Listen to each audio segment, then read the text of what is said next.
Hoje, meus queridos irmãos, queremos nos unir aos nossos irmãos da Espanha, louvando a Deus por um grande santo espanhol, José de Calasanz, um homem que nasceu no ano 1557, lá na Espanha, ordenou-se sacerdote e depois trabalhou em várias dioceses até chegar em Roma.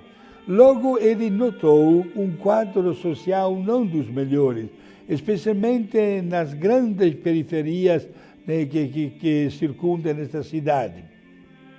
Notou a falta de conhecimento, de cultura, notou, digamos assim, um analfabetismo, e ele trabalhou incansavelmente para dar os princípios básicos da cultura para as pessoas menos favorecidas.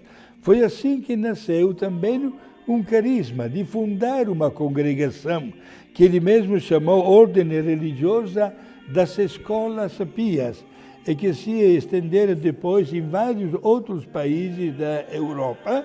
E estes religiosos e religiosas têm um nome mais conhecido como de Escolápios, né? Tendo exatamente no carisma do ensino a realização dos seus ideais cristãos e também como religiosos.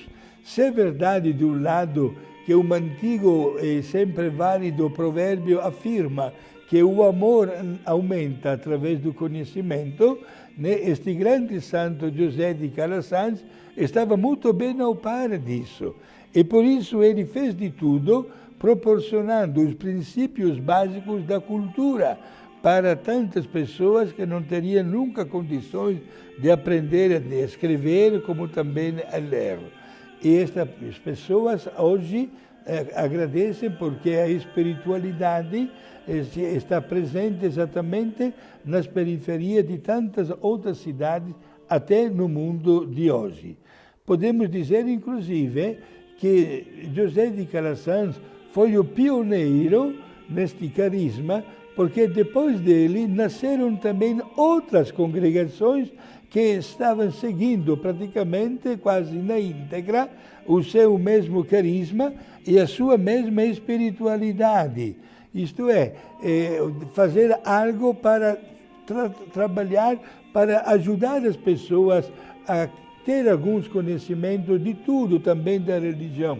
E não esqueçamos que o saudoso e grande Papa Pio X, quando apresentou também os seus formulários de catecismo, ele, quando apresentou as 7 obras de misericórdia espiritual, fez questão de colocar: dar bons conselhos e instruir os menos esclarecidos.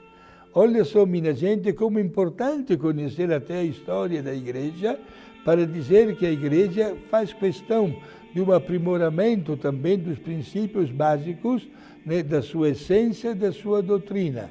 Hoje nós queremos agradecer de coração e invocar São José de Calasanz para que possa iluminar a inteligência de todas as pessoas que têm acesso à cultura, das nossas crianças, para que possam conhecer tantas coisas boas que possam prepará-los para um futuro na vida. Vamos pedir a este grande santo de iluminar os professores, os que se dedicam à ciência, à técnica e às várias outras disciplinas, para que o ensino possa resultar como um fruto de uma cultura que é gerada por Deus, um Deus que nos ama, um Deus que transmite suas qualidades para cada um de nós e que nós apreciamos no dia a dia.